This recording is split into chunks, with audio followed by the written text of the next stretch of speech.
সালার থানা পুলিশের বড়সড় সাফল্যতা। সালার থানার পুলিশ গোপন সূত্রে খবর পেয়ে কান্দিসালা রাজ্য সড়কের শালিন্দা এলাকায় দুইজনকে আটক করে। পুলিশ সূত্রে জানা যায়, ধৃতদের নাম মফিজুল শেখ ও কালু শেখ, বাড়ি কান্দি থানা এলাকায়। ওই দুইজন মঙ্গলবার রাত্রে মোটরবাইকে করে কাটোয়ার উদ্দেশ্যে ওই জাল নোটগুলি পাচার করতে যাচ্ছিল।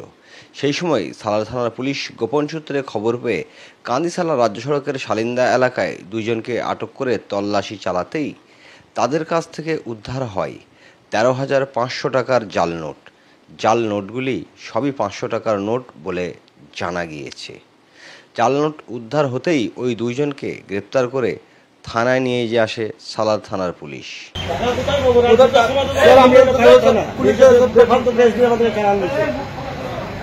এলডার ও আইকন কোম্পানির বিভিন্ন ধরনের ব্র্যান্ডেড ফার্নিচারের বিপুল সম্ভার এখন সালারেই পাওয়া যাচ্ছে। ঠিকানা সালার পাওয়ার হাউস রোড, সালার, মুর্শিদাবাদ।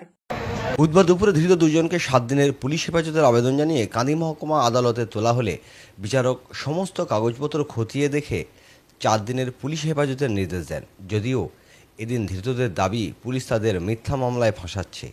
এই জাল নোট প্রচার চক্রের সঙ্গে কে কে জড়িত আছে সেই বিষয়ে তদন্ত শুরু করেছে সালার থানার পুলিশ। জাল নোট কি কোথায় কি উদ্দেশ্যে নিয়ে যাচ্ছিলেন? মিথ্যা কেস দিয়েছে, এটা কোনো কোথায় না স্যার। আমি পেট্রোল পাম্পে তেল ভরতে গেছে, এই কারণে সে ধরেছে। আপনাদের কাছে জাল নোট ছিল না? না স্যার।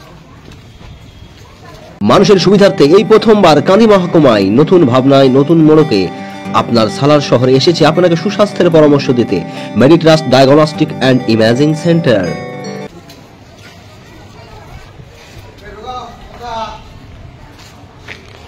সালার থানার পুলিশ দুজনকে অ্যারেস্ট করে, যাদের নাম হচ্ছে মফিজুল শেখ, যার বাড়ি চৈতন্যপুর, এবং আরেকজন হচ্ছে কালু শেখ, যার বাড়ি হচ্ছে যশোরী।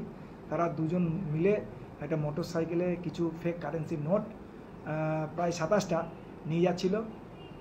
শালিন্দির মোড়ে তারা ছিল, ঘোরাঘুরি করছিল। এমন সময় পুলিশ দেখতে পেয়ে সন্দেহবশত তাদেরকে জিজ্ঞাসাবাদ করে, এবং জিজ্ঞাসাবাদ করার সময় তারা যখন ভুলভাল তাল বকে, তখন তাদের কাছ থেকে সার্চ করে দেখা যায় যে তাদের কাছে প্রায় 27টি 500 টাকার জাল নোট আছে। সেগুলো উদ্ধার করে। সেই উদ্ধারের পরিপ্রেক্ষিতে তাদেরকে অ্যারেস্ট করে, এবং অ্যারেস্ট করার পর আজকে কোর্টে পাঠায়। কোর্টে পাঠিয়ে আরও জাল কারেন্সির নোট উদ্ধারের জন্য পুলিশ 7 দিনের পুলিশ রিমান্ড প্রেয়ার করে।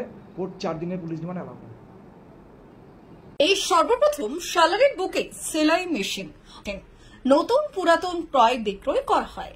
এছাড়া ওখানে সেলাই মেশিনের সমস্ত মেটেরিয়াল পাওয়া যায়, এবং একই ছাদের তলায় সেলাই শিক্ষা কেন্দ্র ও কম্পিউটার শেখানো ও ট্রেনিং দেওয়া হয়।